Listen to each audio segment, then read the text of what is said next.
I never knew my real parents. I was told by my caretakers that before I was born, my father passed away after a lengthy battle with lung cancer. It was only a week before the day of my birth.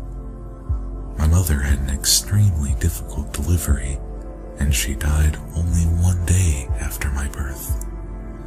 Even though I never knew my parents, I missed them with all my heart. I never got to know their voices, their lullabies, their touch, or their love. I grew up in the supervision of a foster home with many other children my age. Sometimes they would pick on me and hurt my feelings. The caretakers would not offer much support as they seemed not to understand. The only comfort I found in my empty life was Shrek. His films brought joy to my day, and his merchandise brought material value to my life. On the day of my 12th birthday, I woke up, slipped on my Shrek 2 t-shirt, and walked downstairs. The other children gathered up to mock me as usual.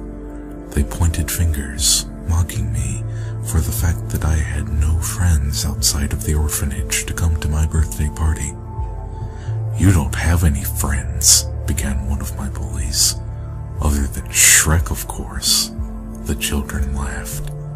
"Even an idiot like you should know that Shrek is Drek." I didn't eat cake, play games, or laugh with my pals. I simply went upstairs to my room and wrote in my diary.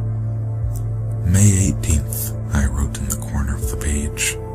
"I've been surrounded by people all day, but I've never felt more alone." I put the pen down and closed the book. I took a deep breath and was surprised to find my lungs filling with the scent of onions. I heard a soft, fatherly voice from the window of my room. "You are never alone," said the voice. "Not now, not ever." I turned my head and spotted a looming green figure. Shrek," I whispered.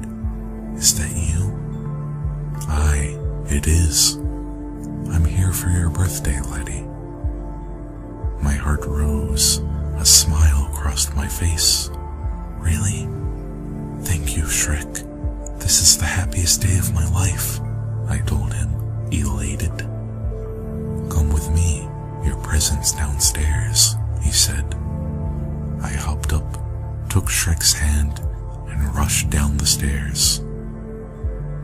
The children all looked at Shrek and I as we entered the room. What could the present be, I wondered. I was so excited. Shrek winked at me before crouching down and putting out his arms beside him, like an airplane. He began a cold sprint towards the group of children and allowed his arms to clothesline every single one of them. I could hear the snapping of necks and the satisfying wheezes of the air being knocked out of the lungs of the children. Shrek smiled and picked up the surviving children by their hair until he had them all in his grasp. With his free hand, he unbuttoned his pants and let his thick, pungent cock spring into the crisp air. With one overhand swing, he impaled all of the children on his cock effortlessly. He fucked all of their corpses until he finished, with a torrent of steaming onion sauce. He tossed the children aside. No words were exchanged. My body, writhing with desire, seemed to read his mind. He looked me in the eye, and within an instant, I knew what I had to do. I gave in to my basic primal urges and lunged at Shrek's still Shreked dick.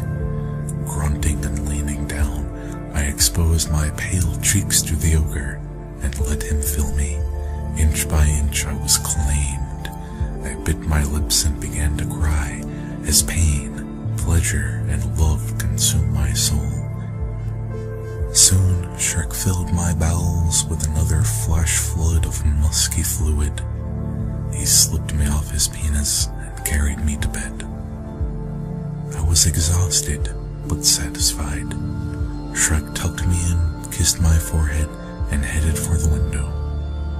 "Wait, Shrek," I said. "Stay with me, please. I want you to be my daddy." Shrek chuckled and smiled.